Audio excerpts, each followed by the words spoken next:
네, 이제는 교회의 특징에 대해서 우리 좀 생각을 해봅시다. 신약 성경에서 교회를 여러 가지로 표현하지만 그 중에 제일 중요한 표현이 있다면 그것은 그리스도의 몸이라는 말일 겁니다. 자, 우리 성경 한 곳을 찾죠. 에베소서 1장 23절입니다. 에베소서 1장 23절.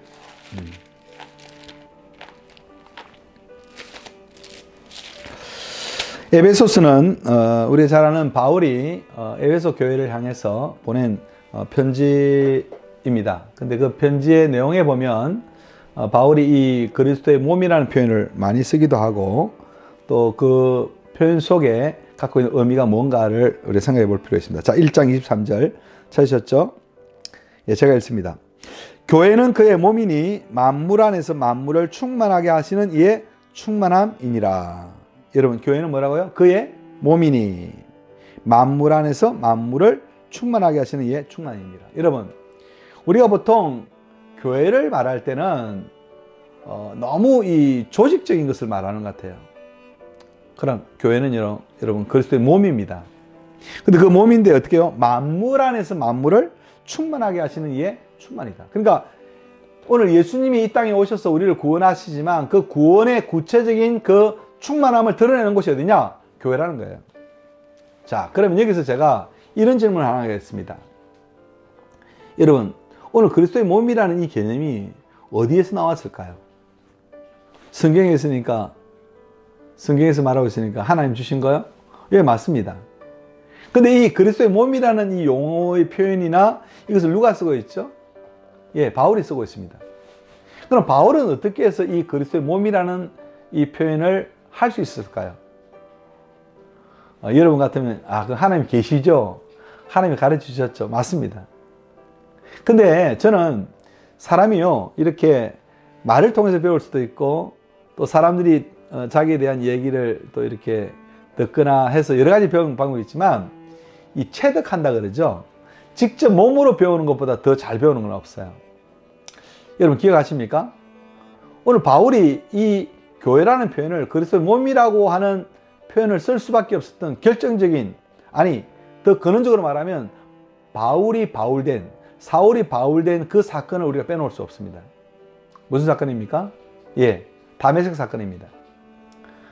우리가 잘 아는 바대로 사도행전을 보면 사울이었죠. 사울이 다메섹 도상에 이제 그곳에 그리스도인들을 체포하러 가기 위하여 가는 길에 누구를 만납니까?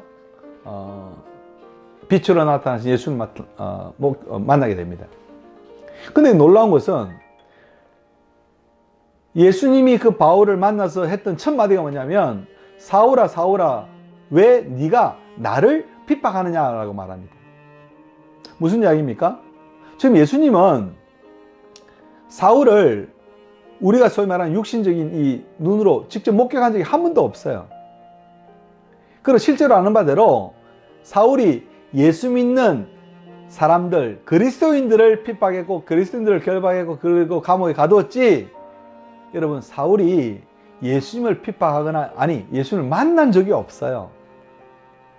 근데 어떻게 예수님은 사울아 사울아 왜 네가 나를 핍박하느냐라고 표현합니까? 사울은 그때 깨달았습니다.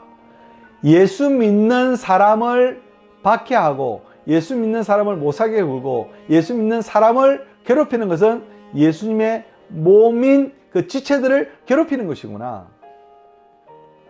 여러분, 놀라운 사건입니다. 우리는 보통 이 사건을 사도 바울의 어떤 회심 사건, 아니면 사도 바울이 하나님부터 사명받은 사건, 그리고 이제 아나니아에게 또 눈이 비늘이 벗겨지고 이런 회심의 사건으로만 이야기하는데, 물론 회심 사건 맞습니다. 그런데 회심 사건만큼 중요한 게 뭐냐면 오늘 바울은요 그때 교회론이 세워집니다. 교회론. 교회가 뭔가? 교회는 그냥 사람들만 모여 있는 게 아니라 그 사람들이 함께 한 몸을 이루구나.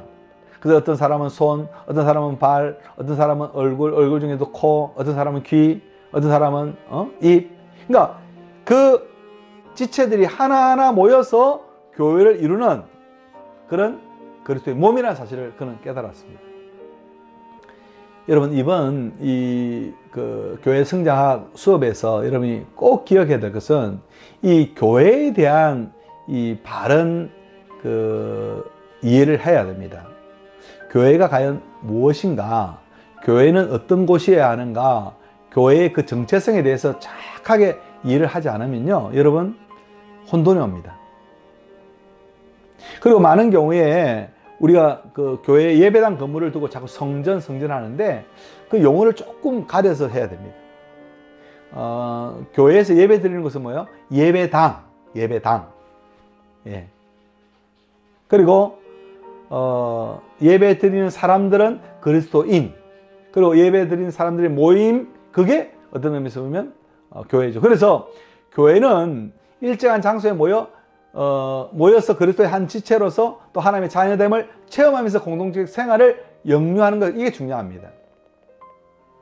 여러분, 지금과 같은 이런 코로나 이 사태가 계속 지속된다면 어떻게 될까요? 교회가 교회 될 수 있을 거라고 생각합니까? 어떤 장소에 모이지도 않아요. 또 지체로서 함께 삶을 나누고 교제하는 일이 없어요. 그냥 전화로만 하고 또 SNS로만 이렇게 통화하면 여러분 교회가 될 것 같습니까? 물론 어느 정도는 가능하겠죠. 그러나 여러분, 우리는 가상 세계에 살지 않습니다. 오늘 우리는 하나님이 주신 이 육신의 몸을 가진 존재이기 때문에 우리는 어떤 장소에 모여서 함께 한 지체임을 서로 뭡니까? 확인하는 과정. 그게 뭡니까? 예배 드리고 또 서로 친교하고 서로 교제하고 또 서로 봉사하고 또 세워가는, 또 그러면서 그 그리스도의 사랑을 뭡니까? 세상에 나가서 우리가 손과 발이 되어 나누어지는 거죠. 결국 교회는 뭡니까? 하나님의 자녀됨을 체험하면서 공동체 생활을 영유하는 곳입니다. 그래서 이러한 신자들의 모임을 일컬어 교회, 즉 그리스도의 몸이라 그렇게 말하는 것입니다. 저는 신학을 하면서 또 교회를 섬기면서 이 교회라는 이 말의 의미가 얼마나 중요한가, 특별히 그리스도의 몸이라는 그 의미가 어떤 것인가를 참 많이 절실히 느낍니다. 여러분, 그 나치 시대 때 그 보네프라는 사람이 했던 그 말이 있습니다. 이렇게 말합니다. 그리스도는 이 공동체의 머리가 되실 뿐만 아니라 그리스도 자신의 공동체라고 하였다라고 말합니다. 그렇습니다. 여러분, 오늘 교회는 이 땅과 역사 안에 존재하는 그리스도의 영적인 몸입니다. 그리고 하나님 자신의 그 뜻이나 힘으로서가 아니라 성령의 내주하시는 그 능력과 영생의 하나님의 그 사랑으로 충만한 그리스도의 연합과 교제를 통하여 교회는 존재하는 것이죠. 그렇죠. 사람들만 모였다고 그게 교회가 아니라요. 자신의 뜻이나 힘으로가 아니라 성령의 내주하시는 능력, 또 영생하신 하나님의 그 사랑으로 충만한 그리스도와의 연합과 교제를 통해서 교회는 존재하는 것입니다. 자, 그렇다면 오늘 우리가 이 교회를 섬김에 있어서 참 중요한 건 뭐냐면 교회가 가지고 있는 그 특징이 뭔가 하는 겁니다. 특징. 교회가 어떤 곳일까요? 여러분, 교회는요, 칼빈이 말합니다. 교회를 모든 믿는 자들의 공동체이므로 그리스도의 몸이라 했을 뿐만 아니라 바울이요, 에베소 4장 15절로 16절에서 뭐라고 하냐면 신자들의 모임인 교회와 그 모임이 주가 되시는 관계를 몸과 머리라는 개념으로 계속 말하고 있다는 겁니다. 자, 우리 에베소서 아까 우리 찾아봤죠? 다시 한번 더 봅시다. 에베소서 4장 5절 16절인데 12절부터 읽어볼게요. 11절부터 읽겠습니다. 그가 어떤 사람은 사도로, 어떤 사람은 선지자로, 어떤 사람은 복음 전하는 자로, 어떤 사람은 목사와 교사로 삼으셨으니 이는 성도를 온전케 하여 봉사일을 하게 하며 그리스도의 몸을 세우려 하심이라. 우리가 다 하나님의 아들을 믿는 것과 아는 일에 하나가 되어 온전한 사람을 이루어 그리스도의 장성한 분량이 충만한 데까지 이르니니 이는 우리가 이제부터 어린아이가 되지 아니하여 사람의 속임수와 간사한 유혹에 빠져 온갖 교훈의 풍조에 밀려 요동하지 않게 하려 함이라. 오직 사랑 안에서 참된 것을 말하여 범사에 그에게까지 자랄지니 그는 머리니 곧 그리스도라. 그래서 그 온몸이 각 마디를 통하여 도움을 받음으로 연결되고 결합되어 각 지체의 분량대로 역사하여 그 몸을 자라게 하며 사랑 안에서 스스로 세우느니라. 그렇습니다. 여러분, 오늘 교회는 결국 서로 모이는 그 머리와 그 몸이 서로 하나로 연결되어 있듯이 오늘 그리스도 몸이 신자들이 세워지고 결국 신자들 머리 대신 그리스도 안에 유착되어 통일을 이룸으로 말미암아 교회는 교회 된다는 겁니다. 자, 다시 정리합시다. 교회는 세상으로부터 불러내음을 받은 사람들의 모임일 뿐만 아니라 또 그 교회는 첫 번째는 교회는 세상과 구별되는 하나님의 나라 공동체라는 거죠. 하나님의 백성들이라는 거죠. 여러분, 교회는 세상과 구별되어야 합니다. 이 구별이 뭡니까? 이 구별이 거룩성이에요. 거룩성. 오늘 교회가 거룩해야 합니다.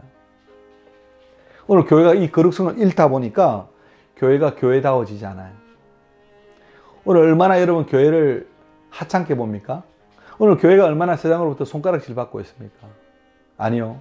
교회는 세상과 이 많은 구별은 바로 거룩해야 합니다. 거룩성입니다. 두 번째는 교회는 복음을 소유한 자들의 모임입니다. 여러분, 이 복음을 소유했다는 말이 뭡니까? 그냥 복음을 알고 있다? 아니에요. 그 복음을 살아내는, 복음을 정말 그걸 경험하면서 살아가는 사람들이 모여있는 공동체가 되어야 되는 겁니다. 그렇다면 오늘 우리 교회는 한 사람 한 사람이 정말 나는 복음의 사람인가? 내가 복음으로 거듭났는가 하는 것을 우리가 계속 생각해봐요. 그게 세 번째가 뭡니까? 교회는 영적 새 생명의 공동체라는 사실이죠. 그리고 그걸 또 다르게 표현한다면 교회는 성령으로 거듭난 자들의 모임이다. 여러분, 교회는 사람들이 모여있는 공동체이지만 각 사람들은 아까 이미 말씀드린 대로 각 손가락 마디마디가 다 다른 것처럼 하나님 그리스도께 붙어있는 그리스도로 말미암아 거듭난 성령으로 말하는 거듭난 자들이 함께 모이는 공동체라는 사실이죠. 요즘 교회를 보면서 느끼는 것은 여러분, 교회는 규모도 중요합니다. 교회는 수도 중요합니다. 그러나 정말 중요한 것은 교회는 하나님의 사람으로 거듭났는가 하는 겁니다. 오늘 교회들이 이런 회심의 문제를 너무 다루지 않아요. 또 하나님의 자녀로서의 삶에 대한 문제를 너무 소홀히 다루는 것 같아요. 그냥 교회를 뭐 규모만 키워가고 인원들만 많아지면 그게 마치 바른 교회인 것처럼 말하는데 그렇지 않습니다. 여러분, 몸집이 크다고 건강한가요? 여러분, 살이 많이 쪄서 비만이 건강한가요? 그렇지 않습니다. 여러분, 교회는 규모만 크다고 그게 건강하다 이렇게 말할 수가 없습니다. 그런데 동시에 다섯 번째는 교회는 예수 그리스도와 연합된 자들의 공동체라는 사실입니다. 오늘 우리가 이 교회를 생각할 때 항상 그리스도 중심이어야 합니다. 그러면서 그리스도와 연합된 자들의 공동체예요. 예수님이 그런 말씀하셨죠. 한 농부가 있었는데 그 농부의 그 종들이 와서 말합니다. 주인이요, 지금 밭에 가보니까 가라지가 뿌려져 있는데 어떻게 할까요? 그거 뽑아버릴까요? 그래 말해요. 그때 그 주인이 뭐라 말합니까? 가만히 두어라. 가만히 두어라. 왜? 그 가라지 뽑으려다가 뭐 한다고요? 가라지 뽑으려다가 그 알곡을 건들 수 있으니, 피해가 입을 수 있으니 그냥 두어라. 그리고는 추수 때까지 가만히 두어라는 겁니다. 왜 그럴까요? 다른 이유가 아닙니다. 여러분, 오늘 우리가 눈으로 보고 있는 이 가시적인, 이 가견적인 교회들은 불완전합니다. 여러분, 교회 안에는 쉽게 표현한다면 우리 예배당, 이 사람들이 모이는 교회 안에는 알곡도 있지만 가라지도 있습니다. 자, 그것을 우리가 기억하고 여기에서 잠시 쉬겠습니다.